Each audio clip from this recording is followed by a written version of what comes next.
Are you guys ready for your time in the gym? It is Thursday, Throwback Thursday. Today we're going to be talking about insights from Stephen Covey. And I'm guessing primarily from Stephen Covey's book, Seven Habits of Highly Effective People. Stephen is a prolific author, and so he's written some other stuff as well. But this is clearly his most impactful work. I think, arguably, his most impactful work. So get us started, brother. What's going on, everybody? Good morning. Happy Thursday. Yes, this is a throwback Thursday. I know Stephen Covey is kind of still a big part of our society, our culture, especially in the leadership movement, the self-help, personal development, and communication fields. And for good reason, right? Because his books that he wrote, that they have stood the test of time already, and they're instant classics. And so, if you don't know Stephen Covey, we are going to dive into him this morning and really look at the body of work that he accomplished. But everybody, good morning. Good morning. How y'all doing today? So glad to see everyone's bright-eyed and bushy-tailed faces. Kind of. Some of you guys have pictures on your little chats there. But yeah, so Justin, man, I am so excited. This is one of my favorite authors, and he has been so impactful in my life. Yeah, I would say, I think, I'm not sure if everybody who comes into sub 2 goes down the same path or gets the same books recommended to them or not, but this was one of the very first ones that was recommended to me. And so um I think I read it before I read The Go-Giver. So I think that this was the first one that I was really diving into. Um, I mean, it's kind of a blur because I read a flurry Yeah. of books at the same time. And and the cool thing about Steven's book is I think you can find pretty much, an element from his book in every other book. Yeah. He covers it all. He covers it all, and he touches on it all. He doesn't leave any stone unturned. And so for you guys that don't know about Stephen Covey, he is the author of The 7 Habits of Highly Effective People, which is the book that we're just been talking about. He's also the author of The 8th Habit and all of the 7 Habit series. I think highly effective families, highly effective marriages, businesses. I think there's a ton of them out there, and they're just kind of a spin-off of that one idea, or this group of ideas, these 7 habits that he kind of formulated. And so this book came out in '89, and it had been an instant bestseller then, and it still is today. And Stephen Covey sadly passed by it was an accident he had back in 2012, and he passed away back then. And I never knew who he was until probably a decade almost after he has passed. And so to be able to look back and to use this time to look back at the body of work that Stephen Covey had, kind of an ode to him, and see his insight. And because he has probably been one of the single most people that have been live in our time that have been impactful in my life. And when I came across Stephen, I think I was probably in my early 20s. I kind of was up and down on the self-help kick. I would read a bunch of books and these things, and I read it way back, and I didn't revisit it again until 2020. And I always had knew about the book. I had read it just recently, and my wife and I were preparing for our 10-year anniversary, and we were going to Alaska. I may have told this story before, but during this time, I asked her, "Hey, you want to read a book together? Let's read this book. It's been really good." I'm always sharing with her all my ideas or the books that I'm reading and my thoughts about them. And she said, "Sure." So she was familiar with the book, and I bought some workbooks, and we took them with us. We probably got maybe a quarter of the way through the workbook, but we started working through the actual book, listening to it, and talking about the ideas. And we used this week-long trip that we had as kind of like a marriage retreat, an impromptu marriage retreat kind of. And this book was the central piece of it. And in here, Stephen talks about so many things. He is, I mean, he covers every base. He covers every base. And when we read this book, there was something that stood out to me, and which was really profound, which changed the course of my marriage, my life, and just my perspective. And because a lot of times we can read these kind of books and we can understand, yeah, what a paradigm is and a paradigm shift. And we can understand like these higher level ideas. Yes, these are effective habits, right? But to do the habit is what makes them effective. And I think up until this point, I always had been reading self help books thinking, "Oh, this would help so and so. I want to send such and this person this book." And I'm always looking at it like in that perspective, all the way up until this time in my life. And so there was a point in I think it was in this book. He touched on this book, but he really highlights it in the Eighth Habit. And he says this quote: "Every time you think the problem is out there, that very that very thought is the problem." And this hit me like a ton of bricks. And I just like I made the connection. Like, I'm not using these books, these things for anything for myself. I'm always thinking of how these can help everybody else. Yeah. So like I gave my mom the book. And yeah. So now you know I spilled the beans. But I was thinking of this, and wow, all this time I'm focusing on the wrong thing. Like, I need to put on my own oxygen mask. And it was interesting because I was on the plane as I'm reading this and I'm looking up and thinking of this illustration. But when I started focusing on, wow, like when I started thinking the problems out there, that's the problem. And I started like kind of inward looking, like taking responsibility, taking ownership of these things and saying, hey, I need to work on myself way more than I need to be focusing on others. So many things started changing my life. And this book was instrumental in that. Man, there is so many powerful um instructions, so much powerful guidance in this book that it really it speaks to so many different areas. I mean, that idea of of seeing the problem outside of myself, or just the way that I approach uh, approach situations. I think that's the first book that really helped me to understand the difference between the victim mentality and being in control. Even though I don't know if it necessarily, if I remember it necessarily using that exact language, I think that by discussing the difference between being principle um, based or driven rather than a reactionary, rather than being, basically ruled by your emotions, tossed to and fro by by by allowing others to pretty much control you by constantly reacting to what others do, rather than realizing that that's placing everyone around you in control over you, rather than um, making sure that you react based upon your principles. Mhm. And it doesn't matter what other people do, not allowing yourself to become triggered, or or even not allowing those things to affect you radically in any way, shape, or form, but rather taking control over every circumstance. That was huge for me. Yeah, and I wish we had the time to get into every habit here because these habits are so amazing. And the one you're talking about is being proactive. This is where I was introduced to Viktor Frankl.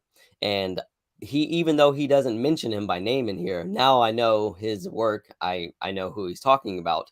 And he speaks of him a lot in the book. He talks about him. I think he does mention him, but the quote that I'm thinking of is the part that he doesn't mention, which is between reaction and response, there is a choice. There's a space, and that space is your choice.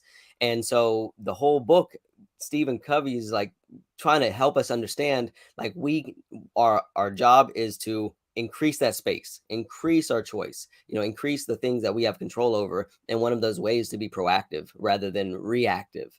And the way we do that is exactly what you said. It's choosing the way we're going to respond to a situation rather than just react because something happened to us. Yeah, no, I mean I think that was really impactful for Yutong as well. I mean, because she would she took and she explained it to the kids in a masterful way, and I think I've given that illustration here, where basically she, whenever the kids were talking about, well, he made me do this, he made me do that, she's like, so really, they have a remote control. and you're allowing them to basically have a remote control with your name labeled on it, and they can move you to the left and the right. And I mean, in another generation, we just said, okay, so you're a marionette doll. Yeah. Yeah. You're allowing everybody to hold the strings and manipulate what you do. Yep. And when we react, um, to others with an emotional response rather than an intentional, thought out, principle based response, that's exactly what we've done. We've allowed other people to dictate, what's going to happen. We've become predictable, Yep. because, oh, okay, this is what's going to happen because this person is so emotionally driven Yeah. that they have to respond this way. And I love how Stephen Covey breaks down the definition of responsible. It's the ability to respond. You're able to respond, and this is a really cool way to think about it, because a lot of times when we put the blame on somebody else, when we're pointing fingers, when we're allowing others to get under our skin, we're reacting.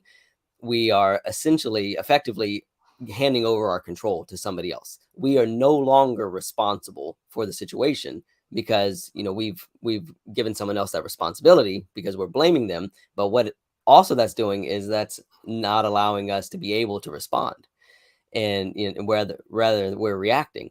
And so, like, this idea of being proactive is effective in every part of your life, right? From your relationships, you can be proactive in the ways we're talking about here, where you're not reacting, but then you can anticipate things, right? A lot of things he'll talk about in I'm not sure if it's this book or one of his others, but he talks about how if you're looking to get a job promotion or something like this, anticipate the needs of your boss or whoever you're trying to, and try to solve the problems, like, and that be your interview in a sense, instead of the traditional way to do things. Like, be proactive, like, take the initiative, do all these things. Yeah, which is in radical contrast with some of what we're seeing in in our culture right now, right? I Yep. mean, we have A lot of um, victimization, a lot of, right, yeah, and we've got entitlement. I don't know right now.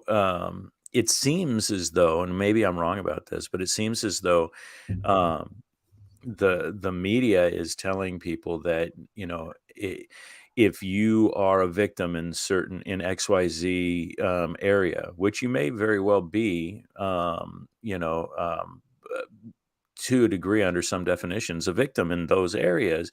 But there's sort of this suggestion out there that if you are victimized in any of these ways, then it's okay for you to outburst and Yeah. okay for you to harm others, because you've been victimized. It's okay to break things and loot Seek things. reparations. And yeah, I mean, it's really like this whole backwards sort of philosophy that's sort of being pushed on us right now, that's causing a lot of division around us. Sure. And and, so and we a see. lot of that would be solved by just understanding these principles in Stephen Covey's book. When we say everybody's doing the opposite, right? So if we're considering these things the effective habits, like, these are the ineffective habits. Saying Right. I'm a victim, everybody owes me something. I don't have any control. Please help me. And when we're in this situation, like, I think if we look at the reality of like where we are in this universe, like, the amount of things that are out of our control compared to how much is in our control, like, we are outnumbered. The odds are stacked against us. However, it's all about paradigm, right? It's all about your perspective. He tells this phenomenal story about paradigm in the book, and it's a story about he's on this subway, and he's taking the train to the subway, and it's packed, and this father and a bunch of kids get on, and he sits down, like, slumps down next to him, and the kids are going bananas, and they're taking people's newspapers, like, they're upsetting people, and, like, you can see that people are getting noticeably upset.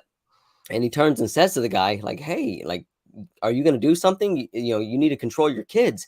And the guy's like, "Oh, I know I do, but we just got back from the hospital and their mother just passed, and I guess we just don't know how to handle it." And, like, and that's the paradigm shift, right? Now he's like, oh no, I'm so sorry, like what can I do? And like it was nothing else happened other than the way he was thinking about the situation. And this was a very small, like instantaneous paradigm shift, which they don't always happen that way. But when we look at the idea of this and how much is actually under control, when we look at it with the right perspective, then we're empowered, right? And then we can actually do things. Now we're responsible. That was one of I used that as a trick to sort of gamify my battle with road rage. I was trying to Yeah, fix this problem because it's a real problem. I mean, there's no reason to road rage ever. There just isn't. yeah, And yet I had this habit of assuming the motives of others around me, which is irrelevant to the situation anyway. I mean, even if the person's got the most malicious motives or whatever, I can only control me yeah, and my car.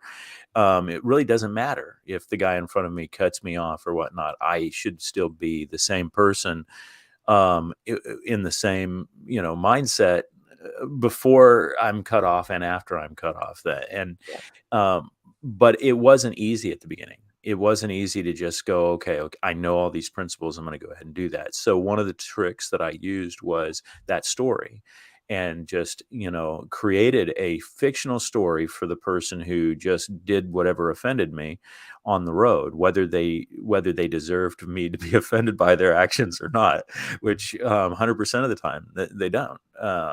They yeah, didn't, but I wasn't there yet. I just wasn't strong enough to do it without giving them a good reason. So, you yeah, know, half the time it'd be like, "Oh, that's my grandma who cut me off," because I'd never get mad at my grandma, or that's this lady's got must be rushing to the hospital to right. give birth, or Yeah, the road. those little things to try to help me there, because you're right, it does matter Yeah, why what's going on is going on, but that should just be a tool to help you get beyond that, because honestly, it shouldn't matter if the guy with the kids who's unruly in the subway car, if his wife just died, or if he's just a negligent dad.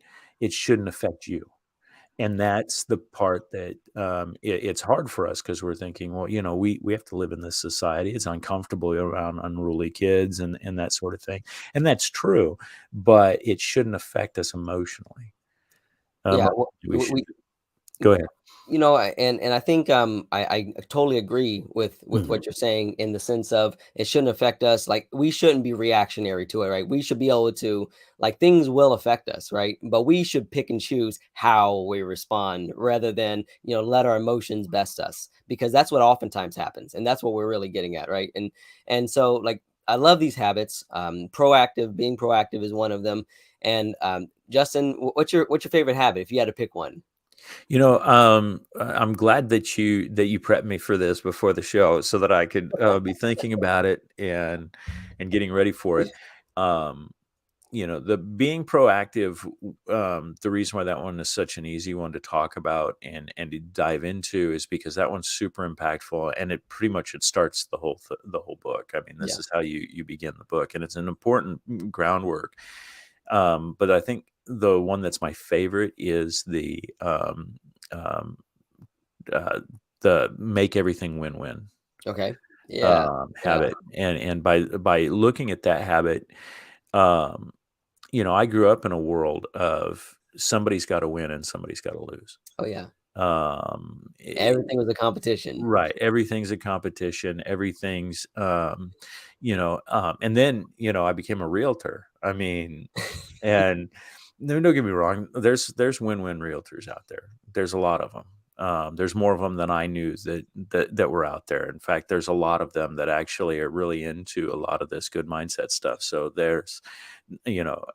but there's a reputation amongst realtors that realtors hate each other, Yeah, it's that cutthroat, right? that we're all in competition with each other, Right. that we're and you can see that too. I mean, that's what happens when you've got thousands of people in the smallest markets, Yeah. all having the same job, hoping for the same opportunities.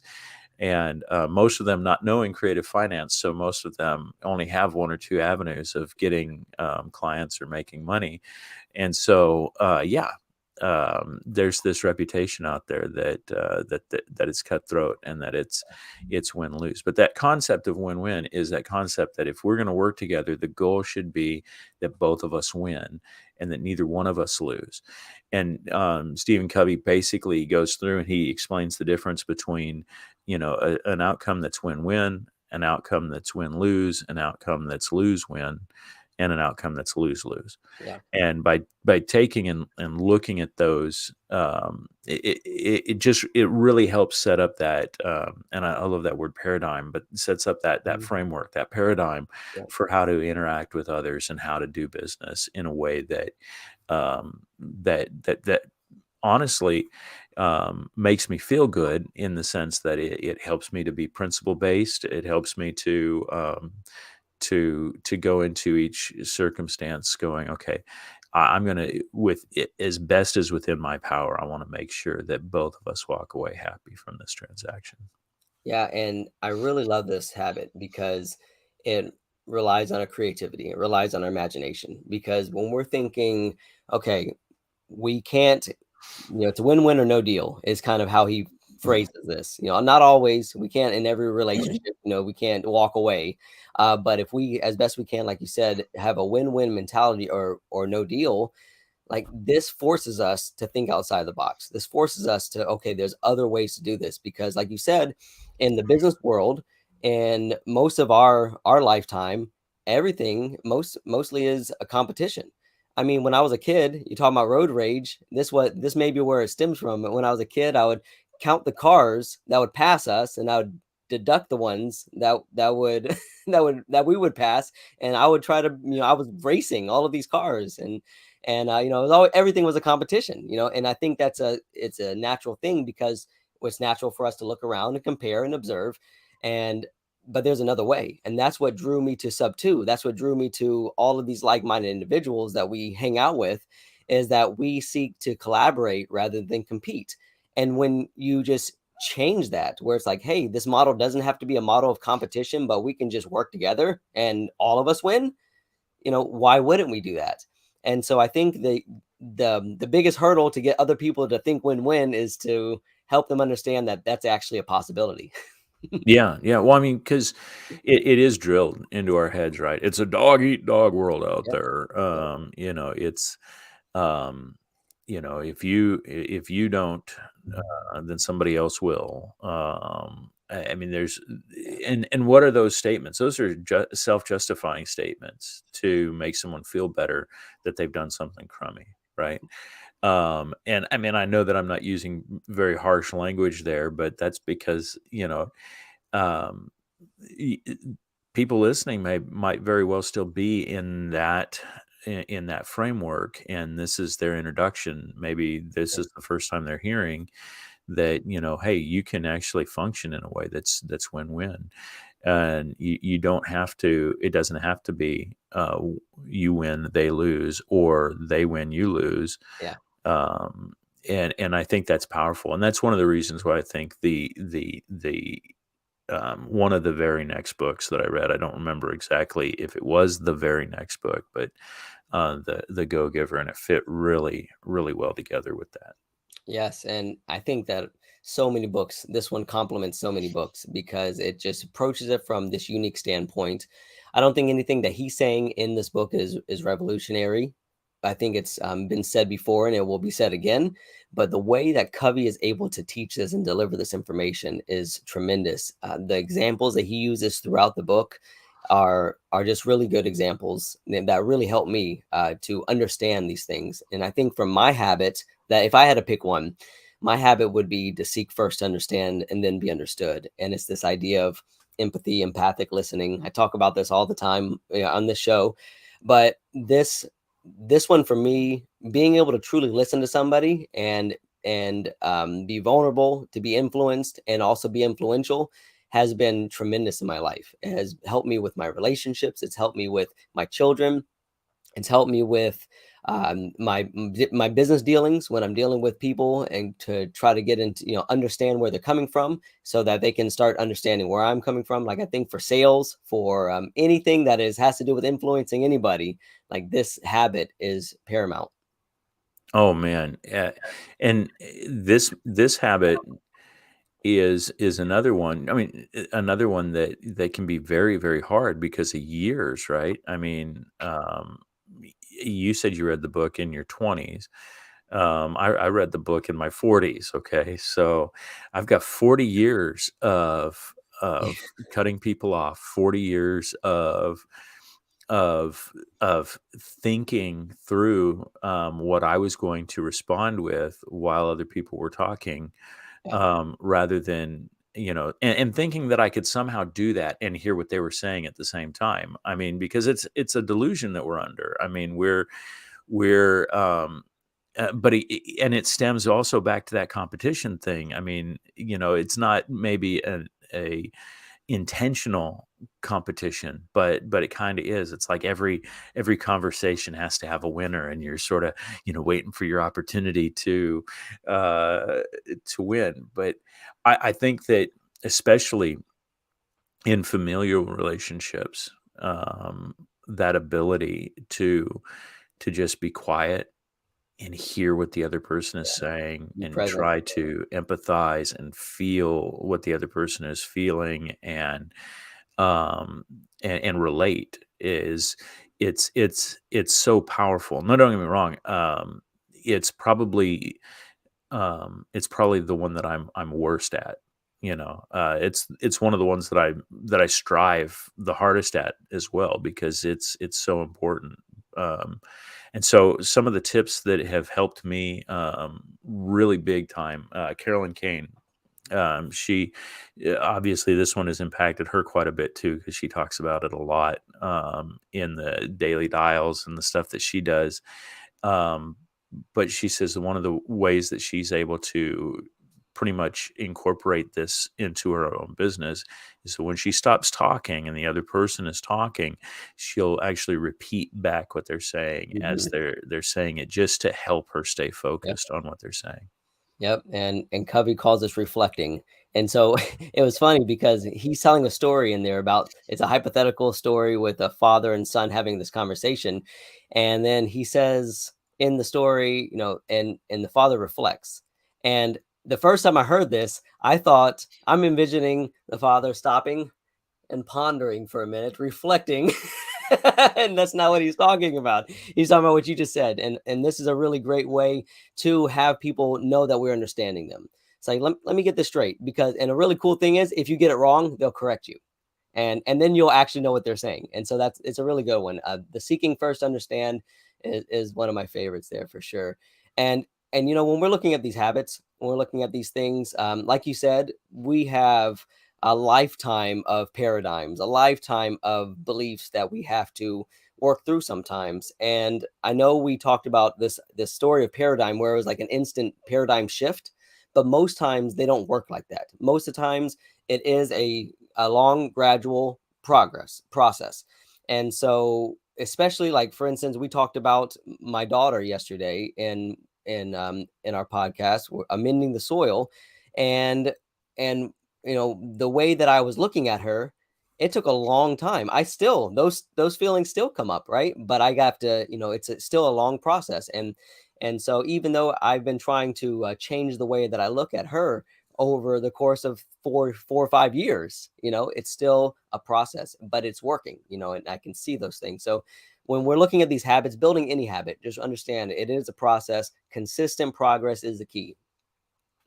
100%. And I think we've come to the end of the show today. Man, what a good show, Adam. Thank you for, um, suggesting that we talk about Stephen Covey today, and these points from the Seven Habits book. If you haven't read the Seven Habits book, you should. In fact, I'll as we're getting these affirmations ready, I'm going to jump over and grab a link to the book here on Amazon, and I'll put in the. Yeah, and for you all, this is a behemoth of a book, and it is maybe a dry read for some, and so the Audible one is amazing, especially if you speed it up a little bit. That's my pro tip. Yeah, yeah, definitely, definitely agree with that. And also, Sean Covey's book, Seven Habits of Highly Effective Teens, Yeah, is great one. is a little bit more entertaining of a read. Um, I did. He writes it to the average American teen, so there's a lot of stuff in there that my highly protected kids um, couldn't identify with because um, they're not in the same sort of circles that he's addressing a broader group, kids that Yeah, get drug into adolescent sex or drugs or stuff like that. Yeah, and that's fair because a large portion of our young population in this country are dealing with issues like that. But it was a little shocking for my kids who weren't raised seeing that stuff. but yeah, the Stephen Covey books, the Seven Habits, the Eighth Habit. There's a few other ones out there on leadership, and these are amazing books. Amazing organization that's still going on today. So if you guys are interested more, check out Stephen Covey's Seven Habits of Highly Effective People. You ready to jump into these affirmations? I am. Let's go. All right, because I am committed to my growth. I am committed to my growth. I am loved, appreciated, blessed, and highly favored. I am loved, appreciated, blessed, and highly favored. Challenges are opportunities for me to improve. Challenges are opportunities for me to improve. Every day I am getting better and better. Every day I'm getting better and better. I am my best investment. I am my best investment. Life happens for me. Everything is for my growth and benefit. Life happens for me. Everything is for my growth and benefit. I am an action taker. I am an action taker. I am committed to being the most positive person that I know. I am committed to being the most positive person that I know. I am a fixer. I am somebody's answer. When you get me, you get everything that I'm connected to. I'm a fixer. I'm somebody's answer. When you get me, you get everything I'm connected to. I am healthy, wealthy, and wise. I am healthy, wealthy, and wise. Let's Let's go. go. All right, you guys, have an amazing Thursday. It is going to be, we're going to have an amazing show for you tomorrow. What are we talking about tomorrow, Adam? I'm ready for you today. All We're right, going to let's talk about go. accountability hacks. Oh, accountability So, hacks. I love it. yes. Some of the things that I've been using and trying to pick up to hold myself accountable and from others as well. So, Love it. And we're still working in the background on various things. We're planning to have a new YouTube channel up. We're already yeah, streaming there. So, I'm gonna get that on here so you guys can hop over there because we're gonna be migrating. I want you guys all to be hanging out in the same place if at all possible. So if you haven't gone over and subscribed to the new YouTube channel, please do so. There it yes. is. And that one is going to be specifically for the gym and the stuff that we're doing there. We're also in the process of building a new private Facebook group, and it's going to And be exclusive to those that are intentional about being part of the community that we're building. and maybe that's where we do our book club. I, Yeah, I yeah, think I think for several weeks we've had book club mentions in the in the right. chat over here. Yeah, and I think that's going to be it's just going to be an amazing place where we can introduce the things that we've been working on, such as the long-awaited build course, the accountability project that we have coming up, and also to be be something that is just separate. And so that'll be fantastic. We'll get that hopefully within the next couple of weeks, and we'll get you guys over into it. So excited about that. Yes, and Brian, you just asked when are we switching over to the new channel? We'll let you know really soon. We haven't figured out a exact date when we're going to make the official switch, but we'll let you know real soon. It'll be within the next week or so. Yeah, it's coming pretty quick. We're just getting, you know, we're just working as Just time spinning permits those in the plates, background. So yeah. just juggling all of them. All right. So 35 minutes after, we got to say goodbye. So that's what we're gonna do. We'll see you guys tomorrow. See you guys.